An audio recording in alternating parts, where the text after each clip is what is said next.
With me now to talk about this is California Democratic Senator Alex Padilla, one of the sponsors of the Freedom to Vote Act. Senator, it's always a pleasure to see you.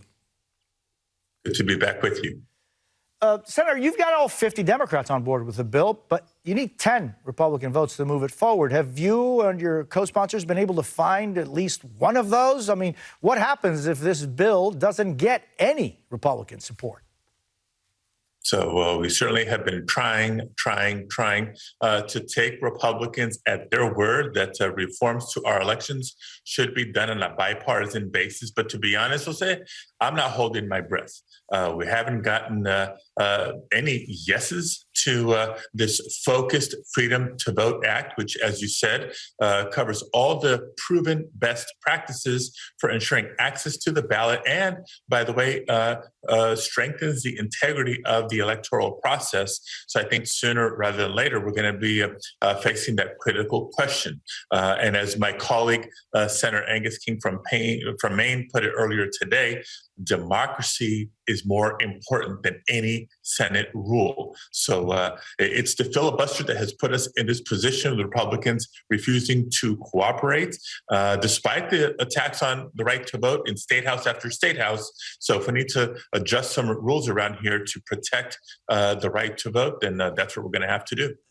Senator, why is it that there is no possibility, it seems, in Washington to get any bipartisanship at all?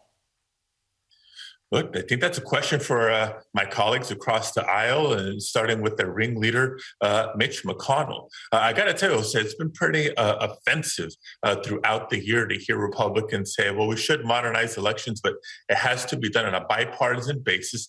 And they use that to obstruct any of these proven reforms in Congress while they stand by and watch in state house after state house. We've seen what's happening in Georgia. We've seen what's happening in Texas. We've seen what's happened in Iowa and so many other states. On a partisan basis, they are suppressing the vote, making it harder for eligible people to register, to stay registered to vote, and to cast their ballot. So it's hypocrisy at its worst, and that's what will drive an independent, right? Angus King from Maine is a registered independent to say, the filibuster, depending on if you're in the minority, you may have a different view, but our democracy is so important. Yes, it's time to get around these old rules of the Senate for the sake of protecting our democracy. And Senator, meanwhile, just last week, South Carolina Democratic Congressman Jim Clyburn joined me on the program. I asked him about this bill, and here's what he had to say when I asked him about whether he trusts Senator Joe Manchin, another co-sponsor of this bill, to find the Republican votes to get this through. Listen to him, if you would. Do I trust her? I don't think so. I'm hopeful, but I don't think he will. I think he's going to have to relent on the filibuster, and nobody's asking him to give up the filibuster. We're saying to treat the voting rights and constitutional rights when it comes to the filibuster the same way you treat the budget. Senator, what do you make of the congressman's words? Look, I trust Senator Manchin to try.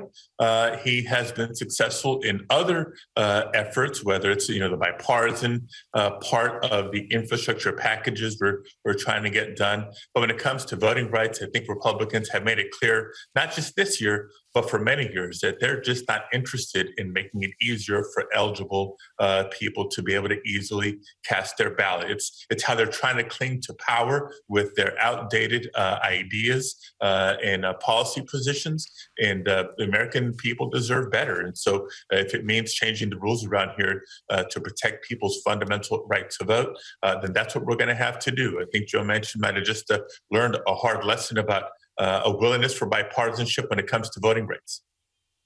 Senator Alex Padilla, it's always a pleasure to see you. Thank you for being with me this morning.